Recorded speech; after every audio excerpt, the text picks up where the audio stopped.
remove this little, I know, there we go, okay. Okay, so hi everyone, I'm Melissa O'Connor. I am one of the licensed mental health counselors through the CBSS program here through Family Services.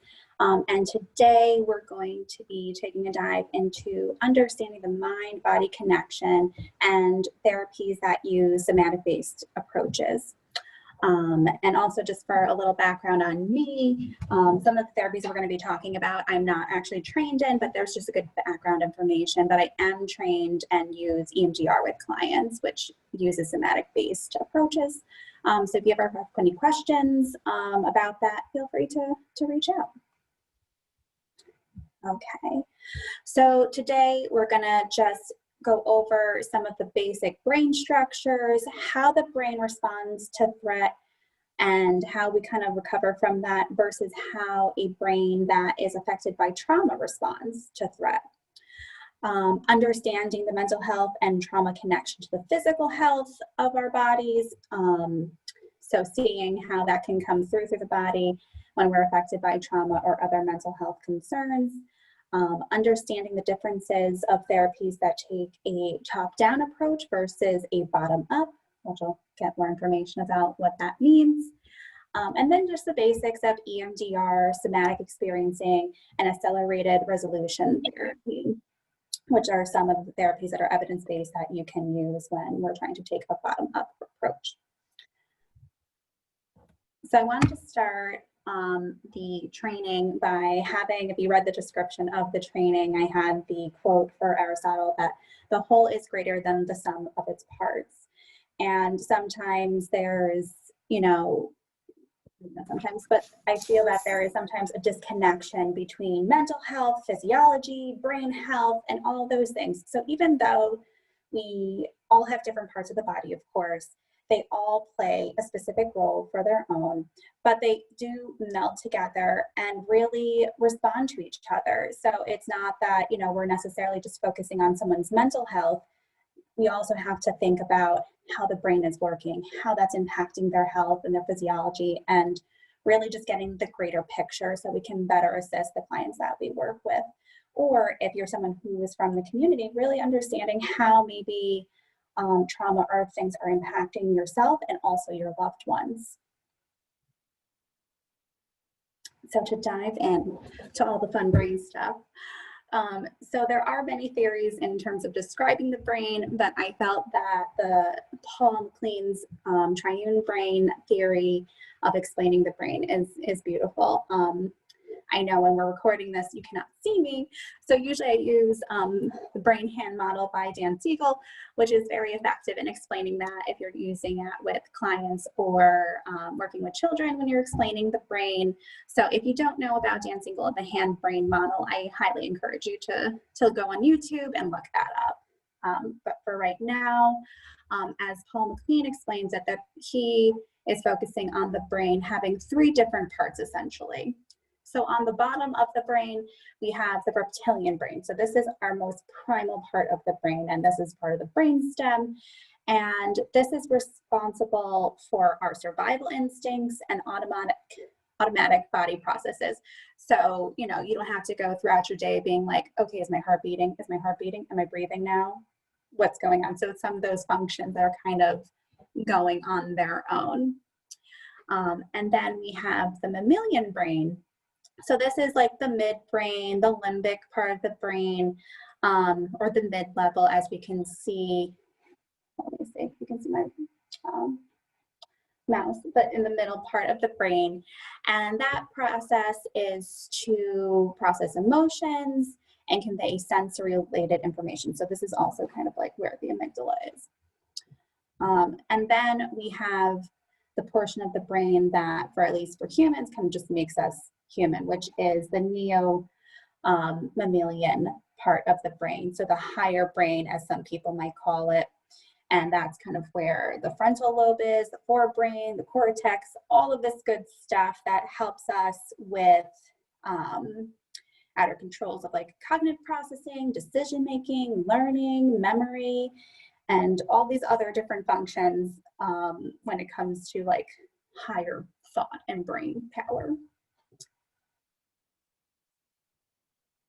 go to the next slide.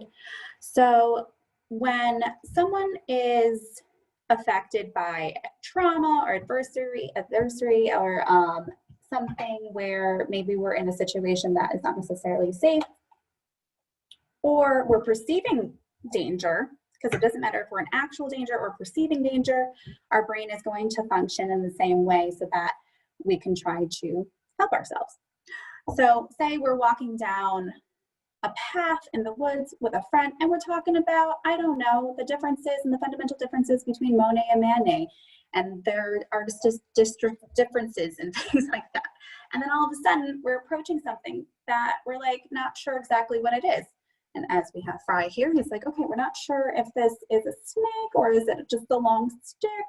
What is going on? So our brain, specifically the reptilian brain, as we can see with this cute little lizard, is going to take control. And because it's perceiving that there might be a threat to our safety and our survival, it's going to shut down. So all of the other functionings and non-essential body functionings are going to shut down, and our mind processes, especially specifically like in the frontal lobe and the higher thought processes, are going to shut down, because in that moment we don't need that, because all we're focusing on is our survival. So while that is happening, the sympathetic nervous system, which is really like pumping in stress hormones and trying to prepare our bodies and consolidate energy so that we can prepare ourselves to either take flight, fight, or freeze when it comes to whatever the threat may be. So we're holding on to this energy, and then, you know, we disperse, or, you know, we use that energy in some way. So for an example, to kind of get, if you can have a visual of this, if you've ever seen Independence Day, and if you haven't seen Independence Day, just imagine any type of alien invasion type of situation where there's these people and there's this spaceship, and spaceship opens up, and you know, they start wreaking havoc and exploding things and just destroying Earth. And you're in the comfort of your own home, and you're seeing these people just standing there in the street staring at this situation, and you're like, what are you doing? Run, like go do something. But in that moment, you can tell that these people have wide eyes and they're kind of stuck and stunned. And that's because they're in that mode of consolidating energy to then either run, or you might see people kind of crouching down to the ground because they're freezing and having different responses. So again, in our own homes, we might not perceive that we're in danger, so we have that response to use our voices and scream at the TV to tell these people to run. But in reality, the situation is so different, which is also to be mindful of, like, if I was in this situation, I would do this, but you never know how your body and brain are going to respond until you're actually in a certain situation. So normally, if we're able to, you know, release that energy, or we realize that snake is actually just a long stick and we're not in danger, then we're going to start, our body and our brain is going to start going back into the parasympathetic nervous system, and that's going to calm us down. Or as I like to say, to remind what the parasympathetic nervous system is like putting on a pair of slippers. So we're kind of getting back to that restorative mode, and we're able to get everything else online. Our body starts to function properly again. We're able to start having that conversation again about Monet and Manet, and, you know, we're just in a more peaceful place. However, if, say, we're in a situation where the brain is affected by trauma, which again, many people can, you know, day-to-day things where it might be someone's coming into your lane while you're driving and you might respond in a certain way, or you perceive someone's going to come into your lane and you get a little startled, or other different things. So it doesn't necessarily mean that even though we might be faced with adversity or something like that, doesn't necessarily mean we're going to develop PTSD. About 20% of people who go through a trauma or adversity do develop PTSD, which is going to then affect the brain. So initially, just to understand some basics of what those symptoms might be. So we might be having intrusive thoughts, mood alterations, hypervigilance, avoidance, because we don't want to deal with anything that reminds us of something that is endangering us. So we're trying to get away from that as much as possible. So all of these things are happening because our brain is primed to be kind of like stuck into the survival mode. So we're kind of like the reptilian brain is just taking us for a stroll through the market, and we're thinking that the apples are dangerous or whatever might be going on. So what's happening is we're having an overstimulated amygdala. We have an underactive hippocampus. We have ineffective variability going on. So what does that mean? So in terms of the amygdala, again, that's kind of in the midbrain, and that's dealing with emotion. So it's tagging memories with emotion so that we can kind of assess situations from things that have happened to us, the present, to maybe things that might be happening to us in the future. And it's also kind of triggering all those survival, like identifying survival threats. So say if you're in a situation where, you go through a trauma and there was a white phase there, and now you're noticing white phases, and that becomes a threat, so you're being triggered, and it's kind of just like this ongoing cycle. Or maybe you just see white things and then you're like kind of startled. And then when it comes to the underactive hippocampus, so that is being under attack by the stress hormones because it's killing the hippocampus and it's killing the cells in the hippocampus. So then we're not able to have memory consolidation. We can't have consolidation of memories. So, and this can come up in so many different ways if you're working with a client who has experienced trauma and they miss their appointment again. They just keep saying they keep forgetting their appointment. And the reality is their brain is in this constant state of, primed threat and just like, trying to assess everything. So if we were in a life or death situation, perceived or not, the last thing we're going to think about is really an appointment, even though it's important to us. But if you're in a life or death situation, that's the last thing you're going to think about. So we might have those things where people aren't necessarily having key memories. Or this is also important to understand too, when there might be someone who's been assaulted or another crime has been committed against them, and they're not able to sequence the event or understand details, or maybe later on they remember something. And that's okay, because the brain is trying to figure it out and we're in the survival mode. So the fact that someone may not be able to tell you what happened to them right after it happened, it just makes sense because the brain is trying to process everything and other things are shutting down. And then ineffective variability. So we're just like constantly having stress hormones that are interfering with our body's ability to regulate itself.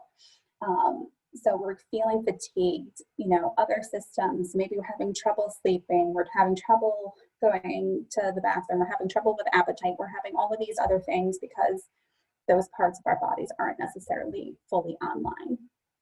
So what happens? We're just in a constant reactive state. So again, we're having maybe unexpected rage and tears, shortness of breath, increased heart rate, shaking, memory loss, challenges with consolidation or concentration problems, insomnia, all of those things. And we're trying to numb our feelings and emotions. So all these things are kind of going on under the surface. And then if this is going on and someone who has experienced trauma, or even from childhood onwards, this is going to take a toll because our nervous system and everything is in this constant state of threat, and we weren't able to release that energy from the fight, flight, or freeze. So that's stored in us, and we're just constantly going and going, have no resolution.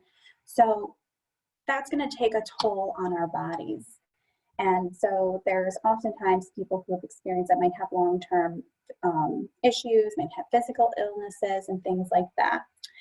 And again, we don't have as much time as I would love for this training, and I could go on and on and on about so many different things. I really wanted to talk about the polyvagal theory by Stephen Porges, and I really wanted to get into the fascia and all that kind of stuff that gets involved with the body and how trauma can be stored in the body in many different ways.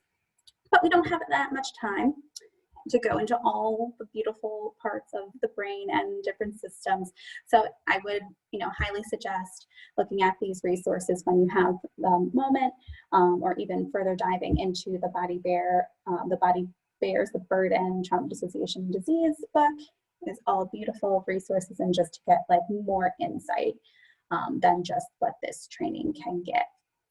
But just like briefly on the vagal nerve, because I'm very interested in it. It's a nerve that is located in the brainstem, and that really works with the parasympathetic nervous system, the sympathetic nervous system in terms of trying to regulate the body.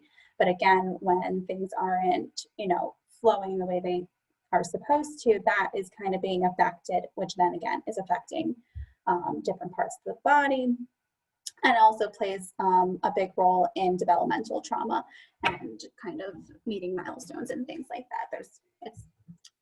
I geek out about it, so I highly suggest if you haven't learned about it. So just for examples to move on to, what does that look like if we are having long-term physical responses to trauma and we're not able to have this consolidation or restoration of our bodies and our mind? This is going to have long-term effects. And these could look like, especially with people who, have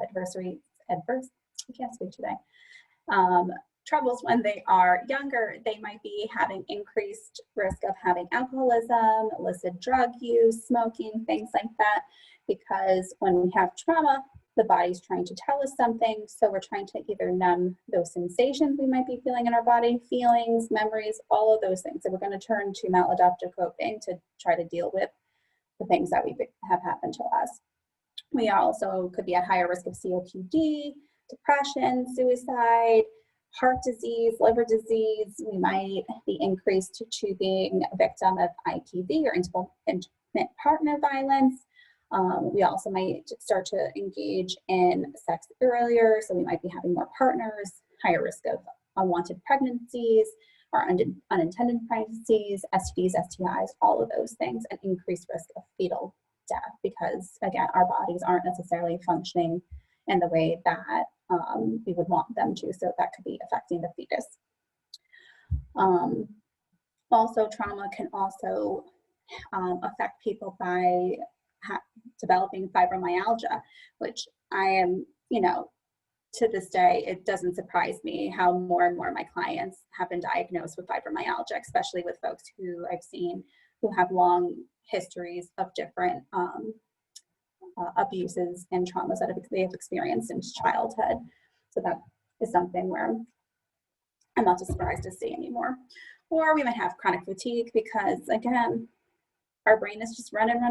So how could we not be fatigued? Again, heart problems, respiratory issues, digestive problems, reproductive system problems, diabetes, overall just chronic pain, things like that. So obviously you're like, okay, here's all of these horrible things. Not only have horrible things happen to people, their brains are keeping them in this state for survival that they don't necessarily really need to be in, and now they're having all of these other issues. But it's okay, because there's hope. There's hope. And hopefully you guys can see this gift because I thought it was adorable. So even though it might seem like this change that's happening to our brains and our body, it might seem like it's disastrous, that there might be permanent change, but that's not necessarily the case. So we can teach the amygdala to relax again. We can get the hippocampus moving so that it can consolidate memories properly again. And the nervous system can start to just ease down, switch between the reactive mode into the restoration or restorative mode. And, we just need, the key of this is lying in healing, and healing where we're reprogramming not only the mind, but also the body, and, linking those two together. So there are different approaches to that. So one of the approaches in terms of therapy might be the top-down approach. So when we're talking about the top-down approach, just as how we're explaining about the brain, the brain stems, the bottom, or the lizard brain, then we have the mammalian brain, and then we have the neo-mammalian brain. So everything from the neo-mammalian, so we're kind of focusing in on the neo-mammalian brain, or the frontal lobes, those type of bigger thought processes and decision making. So again, so we're going from the top down, so we're focusing on therapies where we might be associating with thinking, speaking, and just current emotional awareness, and all of those type of things. So we might be using therapies like CBT, or cognitive behavior therapy. So this is a type of therapy where you become aware of inaccurate or negative thinking so that you can view these thoughts and challenge them and change them so you can start to think more clearly and respond to things in a more effective way. And in essence, the thought is that there's going to be this cascading effect. So it's like, okay, if our mind's right, we can make better decisions, we can think things through more clearly, and everything's going to be good. So if our thoughts are right, that then is going to affect our emotions positively, the mammalian brain, and then that's going to trickle down into the reptilian brain, so then our body functions are getting better. And it's also thought that prescription drugs are also a main tool when we're looking at the top-down approach.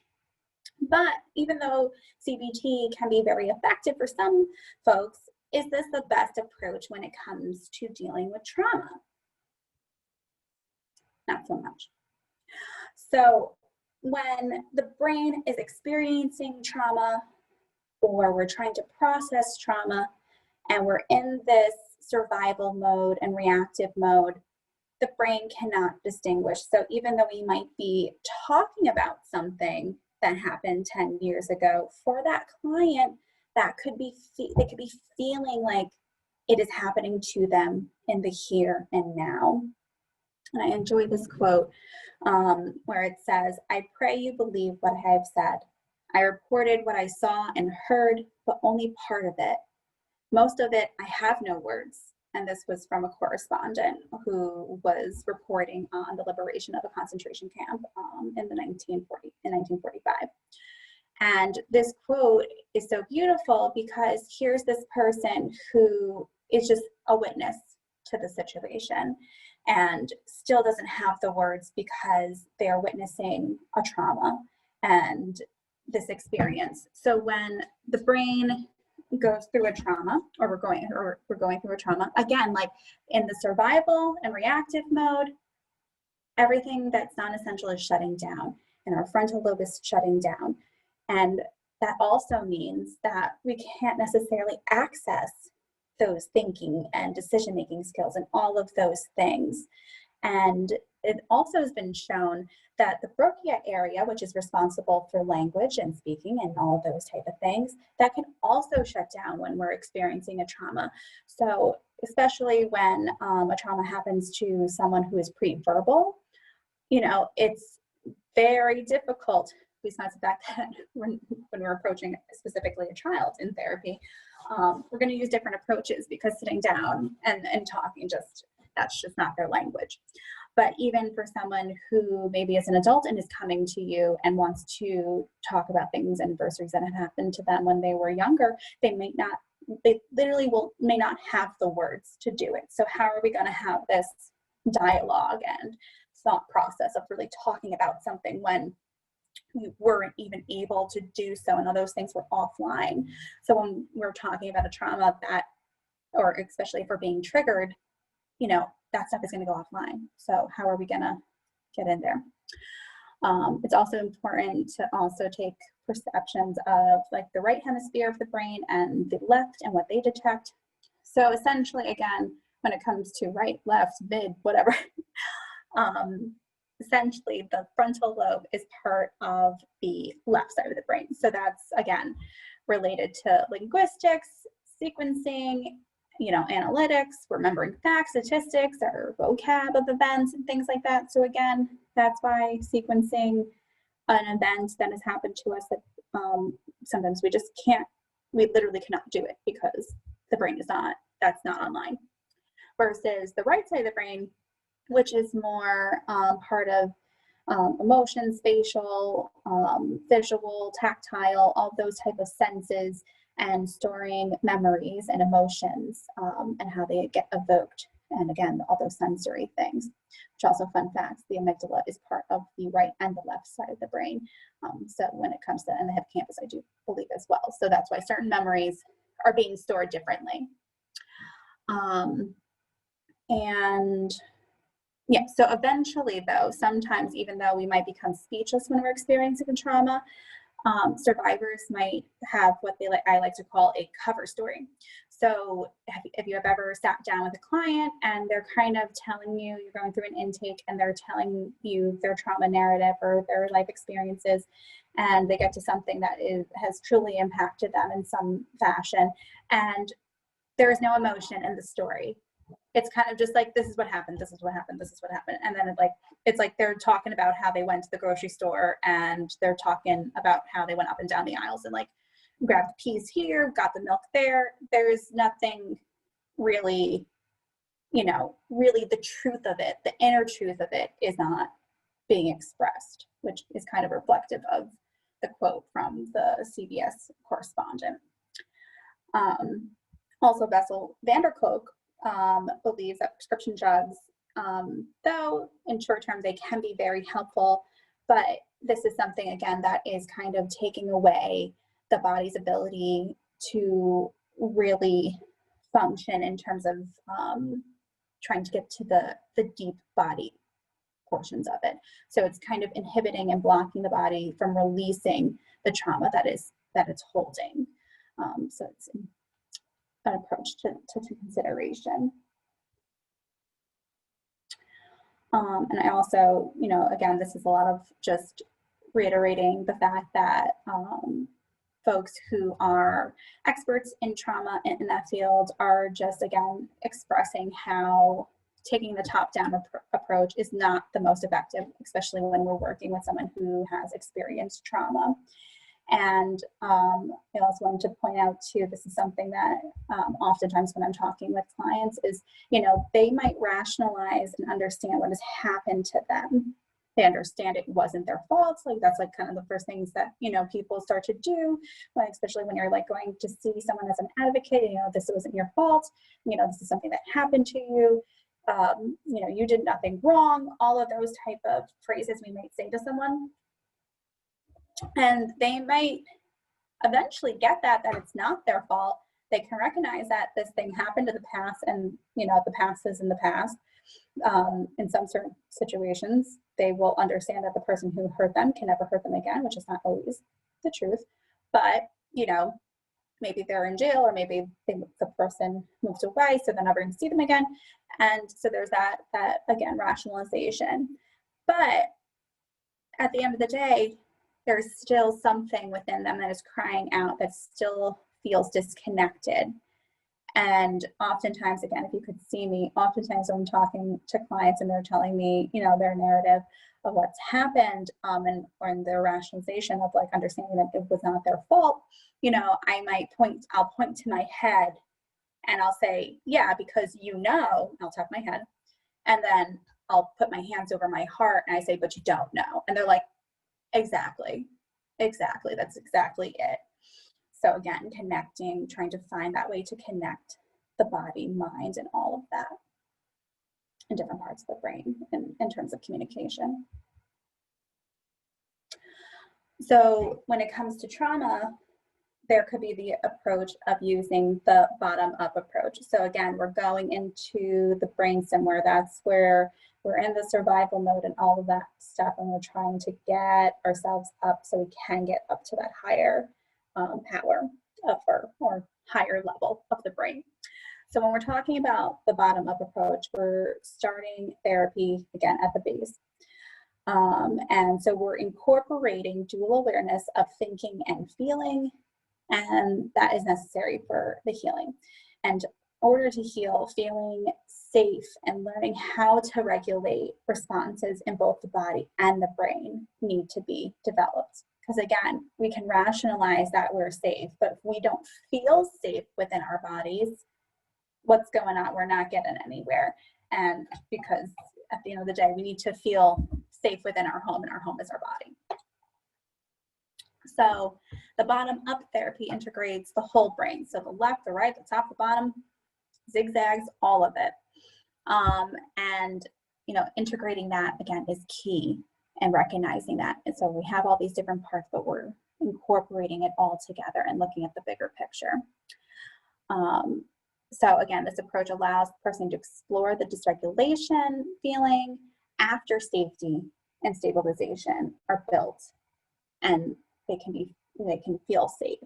So those are components of different therapies that you might use, because you can't just dive right in, because then that could cause more trauma and retriggering and all of those things, which we don't want to harm our clients. And so, and also in this approach, we might be putting a foot back in the past, but we're also presently focused. So we're kind of like doing that little pendulation of like back and forth, or titration, where we're like kind of like, okay, here we are, but it's like, okay, let's focus to now, and noticing those different sensations and experiences. Yes, so on the opposite of the top down, from the bottom up, it's kind of having, I guess it wouldn't be cascading because it's going up, so I don't know. Ascending. So there would be an ascending effect. So we have, you know, we're kind of getting back into that restorative mode in terms of calming the brain stem and calming those type of feelings and sensations. So then we're going to get, you know, have a positive effect on emotions, and then have a positive effect on the thinking. And some of the evidence-based practices that use a bottom-up approach and somatic-based type of techniques and things like that is EMDR, Somatic Experiencing, and accelerated resolution therapy. So again, EMDR is something that I'm trained in, and that is something that I use with my clients. So I will do my best in explaining this. Sometimes when I'm talking to clients, I kind of explain it differently than maybe I would do now.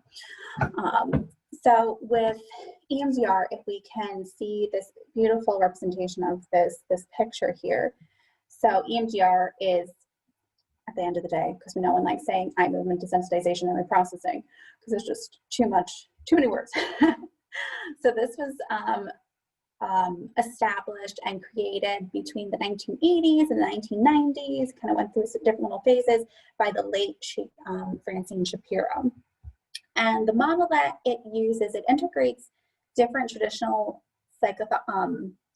psychology orientations, or psychological orientations, and it's based on the adaptive information processing model. So what that is, or what it hypothesizes, is that we have these information and processing systems, specifically adaptive versus maladaptive.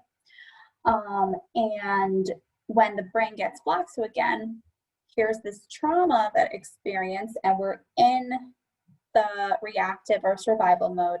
We can't, you know, the brain is stuck, it's blocked. So how I kind of explain this to clients is that there's like a log in a log flume, and it keeps trying to get through, but it's not. So it can't get to where it needs to go. And then here's all these other logs that are kind of behind it, and that's causing a lot of concerns. So what EMDR does, or what happens is that originally, again, thinking about the amygdala and the right side of the brain, so it's storing the original images, sounds, thoughts, feelings, and body sensations. So all of that is stuck and doesn't have the right place to go, and it's not necessarily hasn't been processed, so it's in there. So when there's triggers, then that's when all of those thoughts, feelings, body sensations kind of come up. So we have the memory network. So some of the things when we're using EMDR, we might be, I'll get into it in the next slide, but we might be using bilateral simulation and all these other different ways of bringing different parts of the brain online. So I like to call it like lighting up different parts of the brain to kind of try to get those images, sensations, and all of those memories and things like that to kind of get moving, to start to try to get processed. And the memory networks that, you know, within the adaptive information processing, we have, the adaptive memory network. So this is based in primary basis of learning, self-esteem, and other positive resources and behaviors. So if a memory is processed effectively, it might go into the adaptive network, or memories are going to go, I should say, is when we have memories, associations form, and then memory networks start to form, and then we kind of link experiences from the past to the present and how we're relating to others, or interacting or responding to certain situations.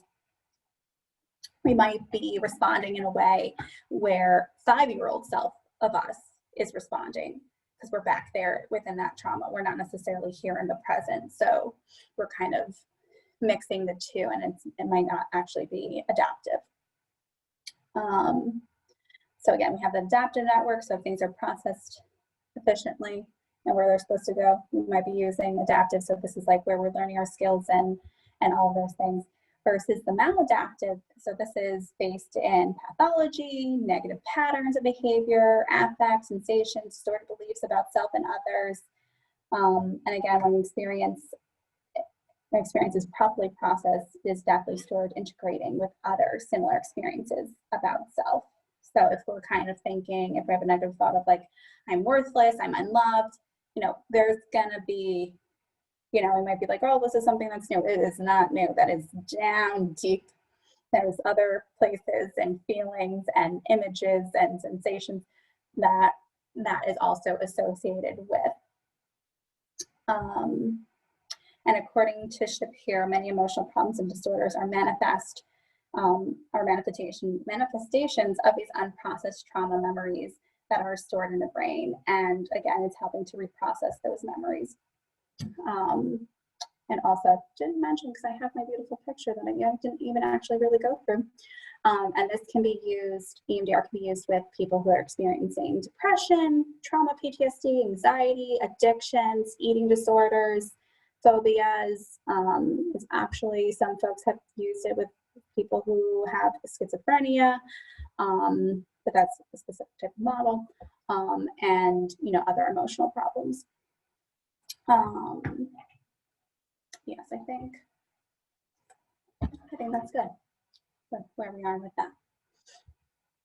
Okay, so moving on with EMDR. So the different mechanisms that are used. So there's an element of the eye movement, which is most traditional and most studied for what we like to call bilateral stimulation. So bilateral stimulation, though, yes, we can use the eye movement. So maybe I might be passing my finger across in front of a client, and they're going to follow my finger with their eyes moving back and forth. And depending on what we're using in that moment and how we're utilizing EMDR, depending on where we're at with things, the sensation that might be going faster or slower or whatever in terms of where we're at with EMDR and the phases.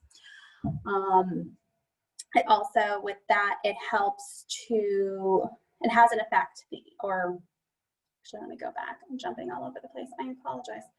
So we have the eye movement, but we can also use tactile responses. So I might also tap on someone's hands that might be on their knees, or I might tap on the tops of their knees, the sides of their knees.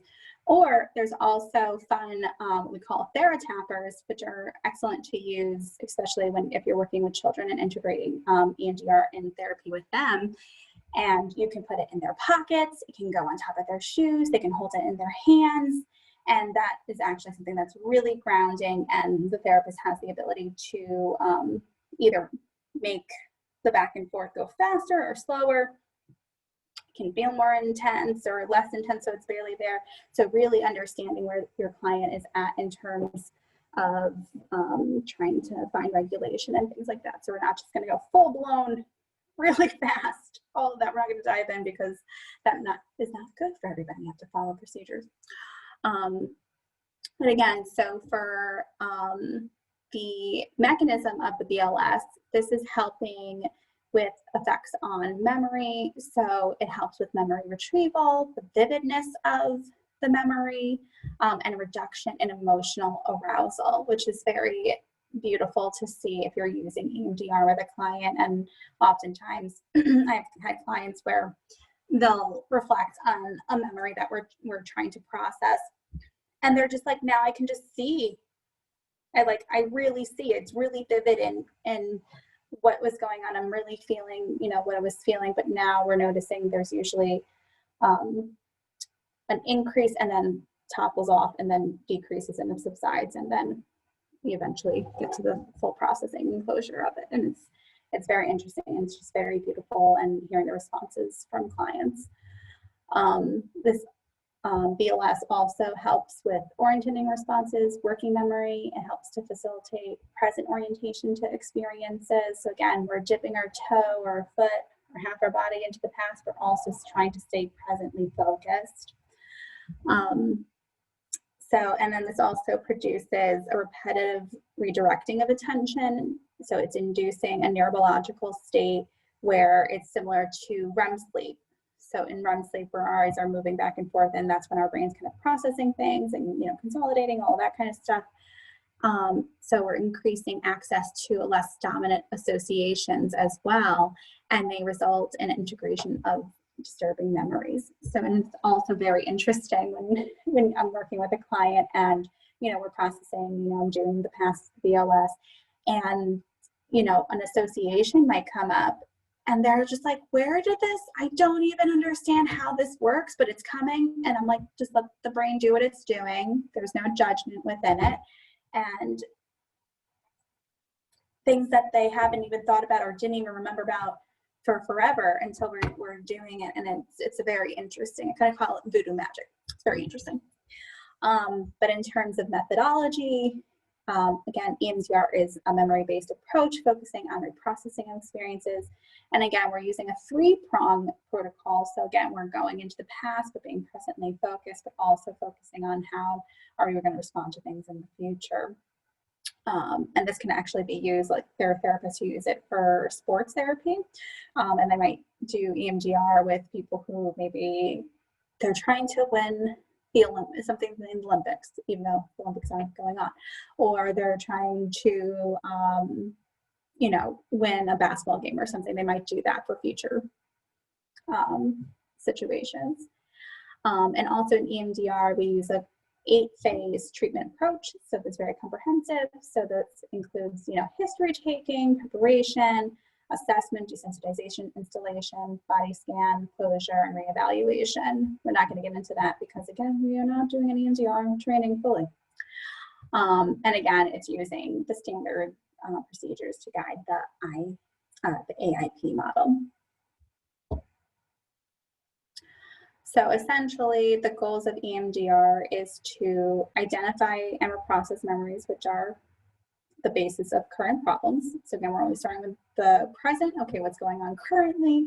And let's try to explore how this has been going on. It strengthens access to adaptive memory networks, which is very interesting to see as well when you're working with a client and, we're doing passes and then they start saying things, well, now I'm seeing myself, helping my younger self, or this is, just different views. It's always different for each client.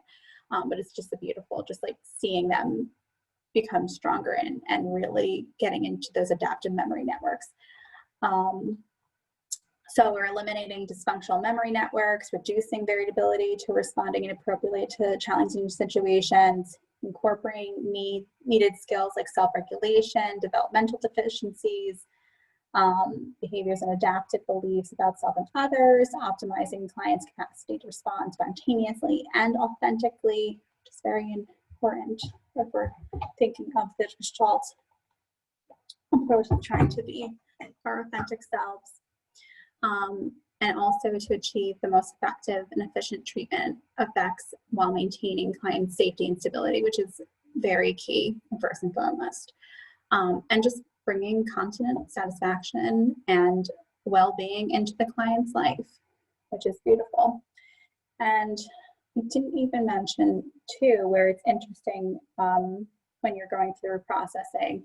One of the phases is doing like the body scans, but when you're doing EMDR, we're really focusing also on the body sensations, and there's like different magical questions, we like to call it, or key questions.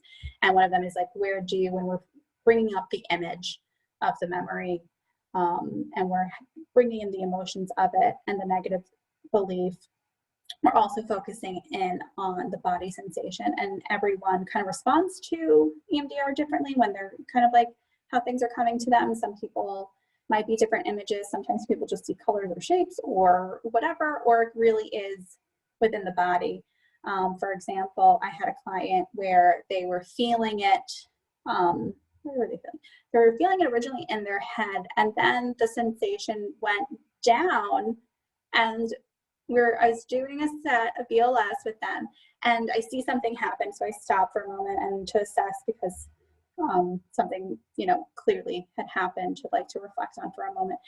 And they were like, you know, this is going to be the weirdest thing, but it felt like whatever that sensation, it felt like I just swallowed it. And that can happen when someone maybe has experienced a trauma. They might start feeling those sensations, or even might start smelling certain smells that aren't necessarily in their room. And it's just very interesting how it all comes up, but then eventually just, you know, we're able to process through different modes. And I just wanted to give additional resources for EMDR. So these are a bunch of different books that you can utilize. So getting past your past to take control of your life with self-help techniques from EMDR. Most books are by Francine Shapiro. But that's a great book if you're trying to get into EMDR and learning. That's, you know, for general population. But again, I felt very comprehensive, very good, especially when you're about to go into a training for EMDR. So again, you know, not actually doing EMDR without being trained. And also now that there's these different apps where EMDR type apps where they're using bilateral stimulation and things like that. Also, do not recommend that at all, because when you're not working with a trained professional, there's so many things that can come up. And EMDR, there might be different, you know, people might start to dissociate and be re-triggered and re-traumatize themselves, and may not understand the full dynamics of what EMDR is and different approaches you could be taking when you're working with a trained professional. So again, self-help book, good to get a better understanding and use some little techniques. But again, even within the book, strongly encouraging resourcing someone who is trained in EMDR. And also there's Anna Gomez. She is very well known when working with children, and she is just amazing. And I would love to have a training with her in addition to the original training that I had for EMDR, and just her approaches with kids. And it's just, she's amazing, and also does a lot of online trainings currently because of the pandemic. And they're so fruitful, especially if you are trained in EMDR and just, you know, work with kids as well. Just little things that she does, and just, it's lovely. And of course, there's the EMDRIA website, where that's where more education, training, and publications and online community is. And then we have Somatic Experiencing, which was created by Peter Levy. And there's a beautiful quote of, "Trauma is a fact of life. It does not, however, have to be a life sentence," which I think is a beautiful quote. So Peter established this in 1997, and, you know, his basis is observing animals in their natural elements, and he developed a theory that PTSD and other trauma-related health conditions are physical manifestations of, psychological manifestations of physiological phenomenons. So again, you know, going through the survival mode, all those things, we get stuck. That energy from the fight, flight, or freeze and preparing for that has not been, you know, it's not happened. So we still have this body surging of these hormones and things like that have not been released. So using this approach to help to release these energies so that they're not going to continue to lead to dysfunction. And yeah, in nature, the healthy release of traumatic energy can be seen in animals who are shaking after they're escaping their predators. And we can do the same. However, sometimes, even though parts of our brain is offline, you know, maybe later on when our higher functioning is still there, but we're still in that, you know, reactive mode, you know, our higher brain starts to tell us to cut it out. You know, don't feel those feelings, don't acknowledge those body sensations, you know, you got to toughen up, or whatever the response someone might be using, or just ignore that and like keep it moving. But when we don't, you know, listen to our body, even this, as this picture shows, listen to your body, it's smarter than you. You know, when we're not listening to our body, we're going to ignore different things, and that's going to manifest into something so much more than we intended. So like somatic psychology approaches somatic experiencing professes a body first approach. So again, top, bottom up. And it's to deal with problematic symptoms of trauma, so often physical. This means the therapy isn't about reclaiming memories or changing our thoughts and beliefs about how we feel, but looking at the sensations that lie underneath our feelings and uncovering our habitual behavior patterns to these feelings. So really being in tune with the body. And there are 5 core elements when it comes to working with folks when you're utilizing somatic experiencing, where there's psychoeducation. So again, kind of going over the brain, how we store this energy, all of those type of things, neural networks, and all of that fun stuff. Noting the sensations, resourcing, grounding, transformation and rejuvenation. Can't necessarily get into all these and what it all means, but I highly recommend if you are interested. I'll get into the next resources. But somatic experiencing sessions involve small introductions of small amounts of traumatic material and observation of the client's physical responses. So maybe they might bring something up, but they don't necessarily have to talk about it. In EMDR, you don't even necessarily have to talk about things, but there is more talking. So we're bringing up the traumatic experience and then just noticing and seeing where things are shifting, and noticing maybe shallow breath or shifts in posture, all of those things that are happening.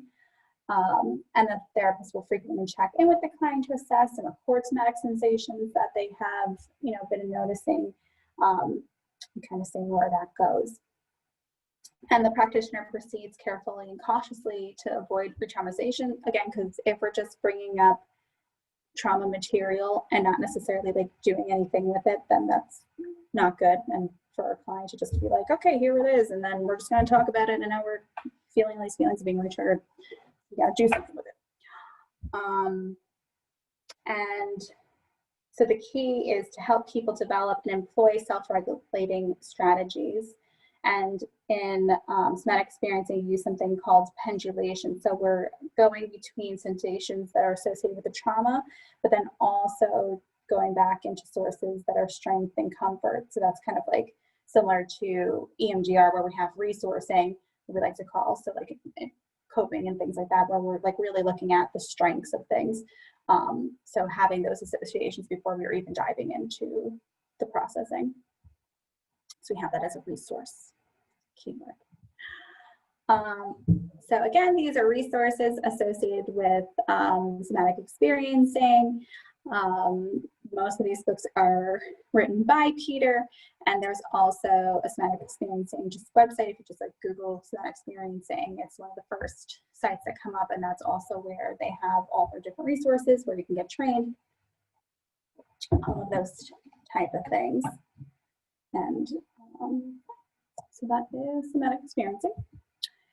And then we have accelerated resolution therapy, which I actually just attended a training through NIMCA conference, virtual conference, where there was a therapist who is trained and utilizes accelerated resolution therapy, which I thought was intriguing, and I wanted to add it to the slide. It actually wasn't something that I had heard of, because I kept hearing people talking about art, like art therapy, and I'm just like, wait, how does, which is confusing when you're thinking art and drawing and creativity, but this is different. So this was established in 2008 by Lainey Rosenzweig. I'm not good at names, I apologize. So they were influenced by different therapies like exposure therapy, Gestalt therapy, CBT, EMDR, imaginary scripting, brief psychomatic therapy, and things like that. And this helps, again, to treat PTSD, anxiety, depression, phobias, panic attacks, bunch of OC, I believe that was supposed to be OCD, not OCS, addiction, family problems, poor self-image, a bunch of, pain conditions, things like that. And they were showing that this usually takes between 1 to 5 sessions of 1-hour sessions, and they are an average of 3 to 7 sessions, I believe, when someone starts to see results. So again, part of the accelerated portion of it. So the process, so as you could see in the image, here's the therapist who is, moving their finger back and forth. So it's very similar to utilizing the bilateral stimulation as they use in EMDR. And it's derived from EMDR, but according to the creator, it's more directive and can be administered in a shorter amount of time, and it's easier to learn. And it uses relaxing eye movements and voluntary memory and image replacement. So it helps to change the way in which the native images are stored in the brain. So the original images are stored in the brain. So we're kind of switching those images. And it helps to decrease or eliminate physical or emotional triggers. And art assists patients in creating new images of past trauma they have experienced, using the eye movement to enhance this process and increase relaxation. So again, similar where art is using the BLS, but they're also not necessarily using talk therapy when they're doing this, because they're really focusing in on the part of the brain that was online and that is in the process of the trauma. So the images, sensations, the emotions and things like that, again, because we can't necessarily access and do the best work we can when we're trying to do the talking. And then these are the website that is associated with art, where they have different testimonials, where you can get training information and just learn more about art. Because again, I'm not trained in it, I just went to a training about it, but I felt like it was fruitful to add in here as another resource. And then last but not least, when it comes to maybe a holistic approach or integrating this into our self-care, even for folks who have experienced trauma or who have not experienced trauma, it's always good to take a holistic approach when living life, in terms of just dealing with stress and getting our bodies moving and integrating our mind, body, spirit, health. Of all those things are beneficial. So Vanderkoot notes in his book, The Body Keeps the Score. Again, such a great book.